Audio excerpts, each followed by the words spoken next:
Retro Readers, and welcome back to my channel. Today's video is going to be the birthday book tag created by Kristen Burns, or I think her blog name is Kristen Burns, but on her website it says Metaphors and Moonlight, so I'm not sure which one she goes by, but this tag was created by her in 2017, and yeah, so I just figured that since it's my birthday today, might as well just, do this book tag. So in this book tag, we have, I believe, 11 questions technically, and she wants us to choose 5 books and then do the tag from there. So I chose books that really represent big parts in my reading history. So the first one I chose is Michael Crichton's Jurassic Park, because I freaking love Michael Crichton and I love Jurassic Park. And without this book, without reading this book, I would have never discovered my favorite author, and I would have never actually discovered that I love sci-fi so much. So that is the first book that I'm going to choose. And the second book that I chose is The Vampire Diaries: The Awakening and the Struggle by L.J. Smith. I read this twice. The first time was in 8th grade, I believe, or no, 7th grade, and it was lovely.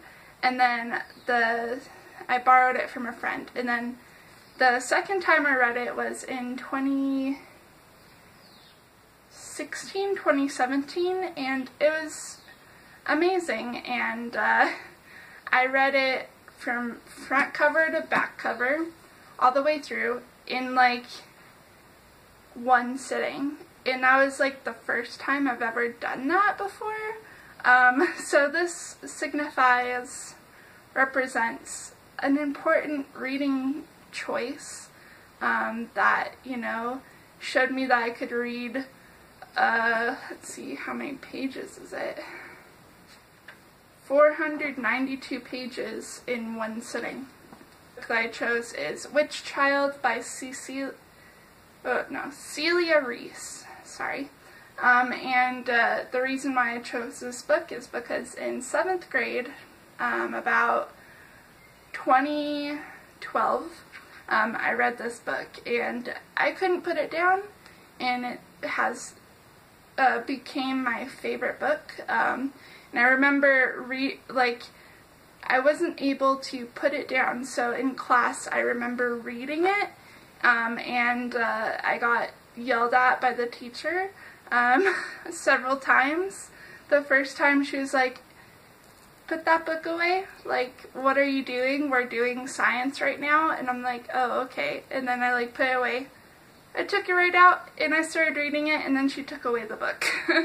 And I was like, my 12-year-old angst, I was like, "You freaking bitch."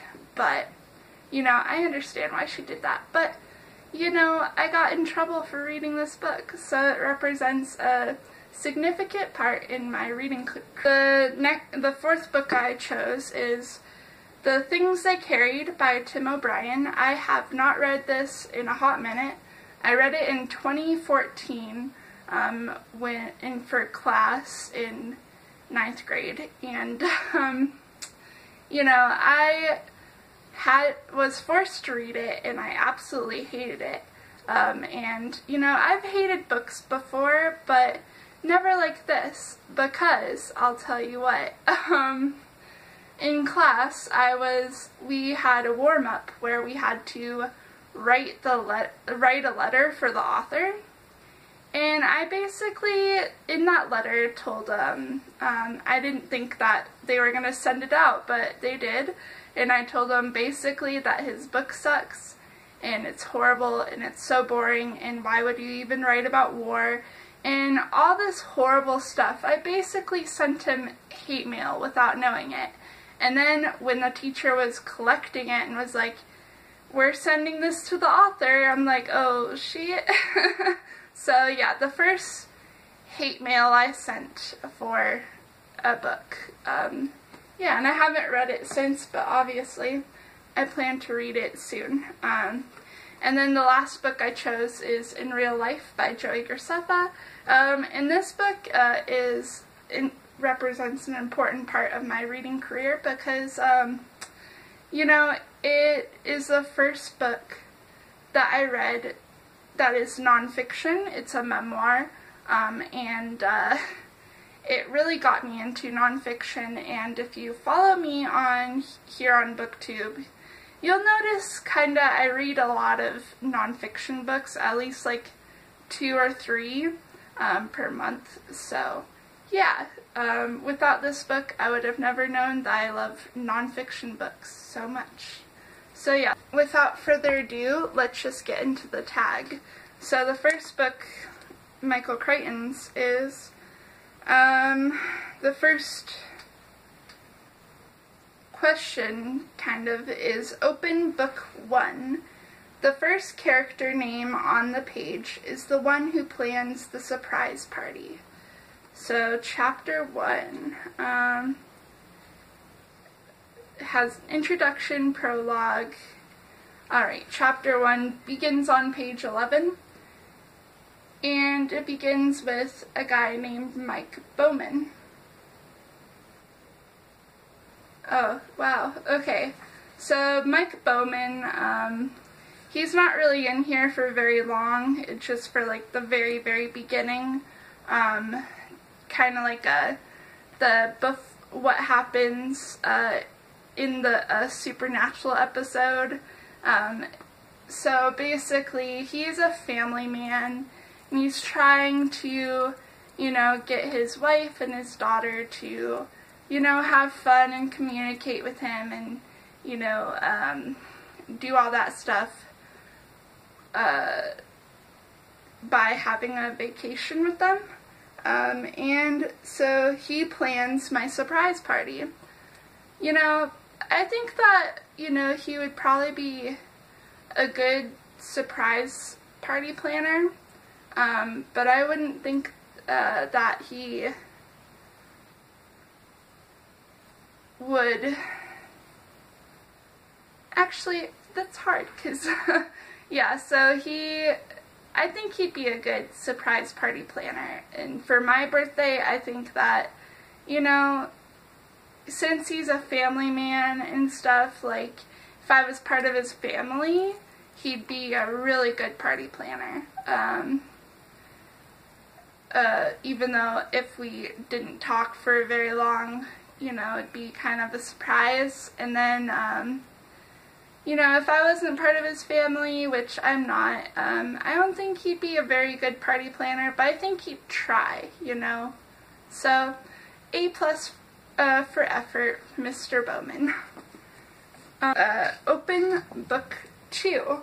The first character name on the page is the one who ruins the surprise early, either by accidentally mentioning it or by telling you on purpose because they can't keep a secret.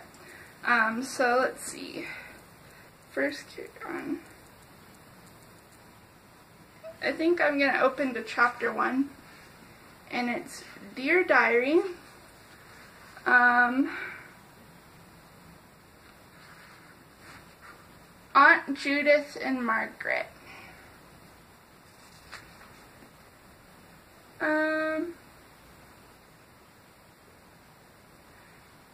Honestly, I don't really remember these characters, so I'm just going to choose Elena Gilbert, because it's on page 5, and it's the only character I remember.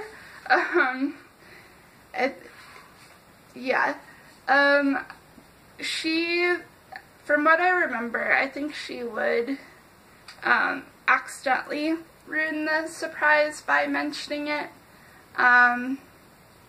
Yeah, I haven't read this book in a while, so yeah.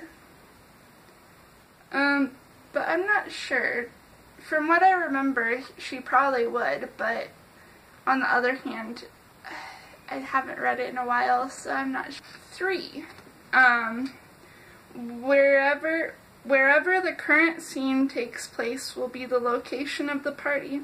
As specific as possible, example, a person's house, a grocery store, the middle of a forest. This should be fun because this is about the Salem witch trials. So let's see. This takes place early March 1659. And she is in England. You know, I think that would be a fun place to have a party, I guess. 1659 doesn't sound too fun, but, you know, we're just gonna party like it's 1659, so... How you do that, I'm not sure. Hitting people with Bibles, accusing people of witchcraft. I don't know. So book 4, open book 4, the first character name on the page is the one who bakes the cake. Let's see. Oh wow, I got someone who wrote notes in here. Sorry, I haven't opened this in a while, or in a little bit, so yeah. Oh, and they highlighted it, everything too. That's great. I love that. Oh, they only stopped like halfway through. Cool. First Lieutenant Jimmy Cross. You know, he sounds like a chipper fellow. I don't really remember him because, again, I was forced to read this book in school. But, you know, I trust him to make my cake because he was carrying letters from a girl. So, cool.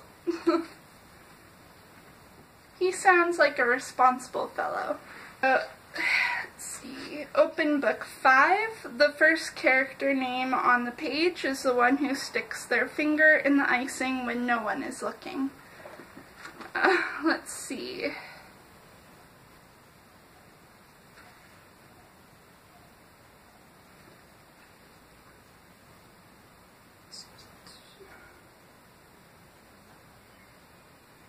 So this one he's talking about himself. So Joey stuck his finger in my icing cake, or in the icing in my cake when nobody was looking. That's okay, Joey. I don't mind. You can have your fun. You can have that slice. It's fine. But I'd appreciate it if you did not. This party is looking up, although I don't know most of the people who came to my party, but that's okay. Question 6, open book 1. Open book 1, the first character name on the page is the one who buys trick candles. Those kinds that never go out. Okay, I'm just going to open to a random page. Ellie, who is the assistant of Alan Grant, who is a paleontologist, and she's pretty cool. I'd like to have her at my party. She seems like a badass chick, and thanks for buying my candles, Ellie. In book 2, the first noun on the page is that is a tangible object, is the first gift you open. Alright, let's see.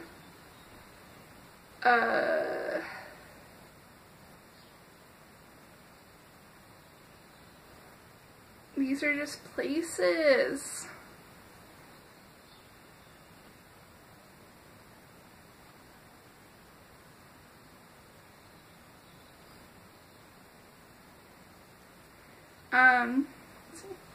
Okay. Wearing his jacket with the collar turned up. So, I got a jacket with an upturned collar. Not what I wanted, but I still appreciate it. I'm gonna probably bring that fashion pack, you know? Thanks, person who gave me the gift. Oh, you want me to put it on? I mean, it's a little too hot for a jean jacket, but that's fine. I can put my...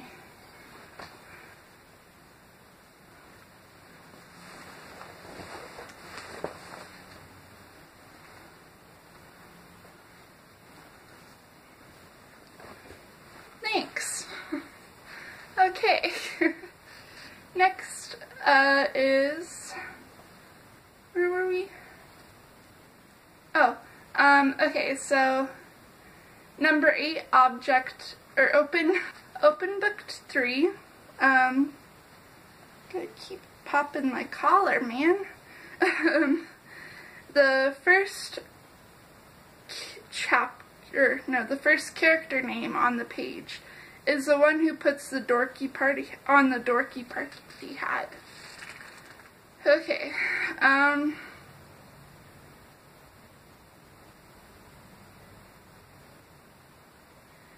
Elias. I don't really remember him. I think he is, I can skim at this page. Oh, it's too hot. What I can skim on this page is that he is a deckhand that really likes the main character in this book. Yeah, I can see him putting on a dorky party hat, I guess. Open book 4. The first noun or adjective, whatever works, on the page is the party theme, is what the party theme will be. Alright. Oh, this is gonna be really fun because this book's all about war.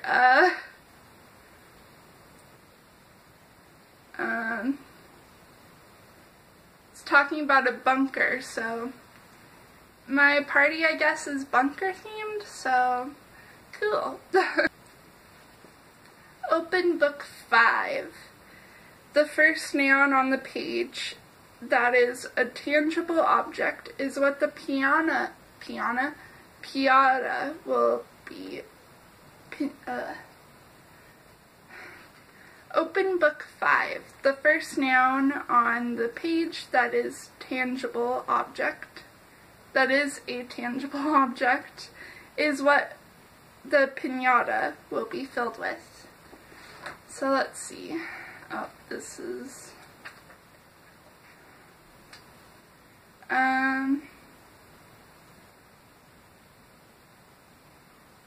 English teacher who... No, that doesn't make sense.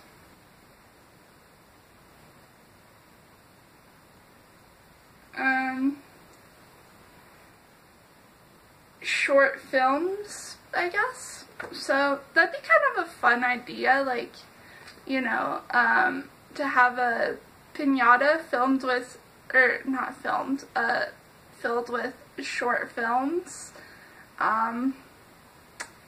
Interesting. I'd be interested to see just all the short films. That is the last question is, how did your party turn out? I feel like my party was very random, but it was fun, very unexpected. I probably should have picked out more books that I read recently instead of books that, you know, influenced my reading.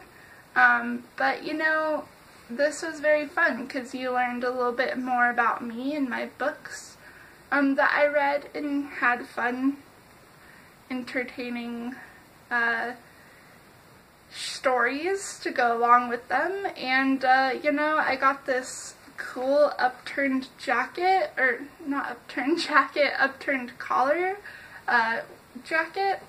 You know, I feel like a cool kid from the 80s, or I think the 80s, that was cool, right? Also 90s, early 2000s, you know, although I'm not really looking like a prep jock guy.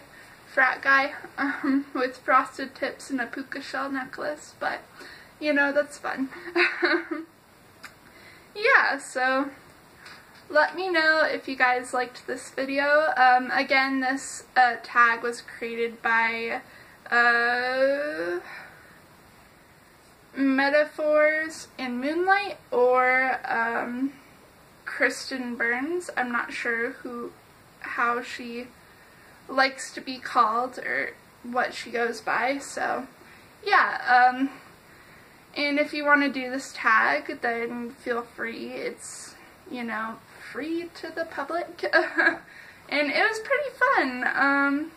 Let me know in the comments down below if you read any of these books, if you were forced to read a book in school and then had to write a letter to the author. I'd be curious to know, and, you know, just, you know, have fun with it. If you like this video, you could give it a like, but you don't have to. If you want, you can also subscribe, but you do not have to. I post book-related content, and yeah. So I hope you guys have a good day, and yeah.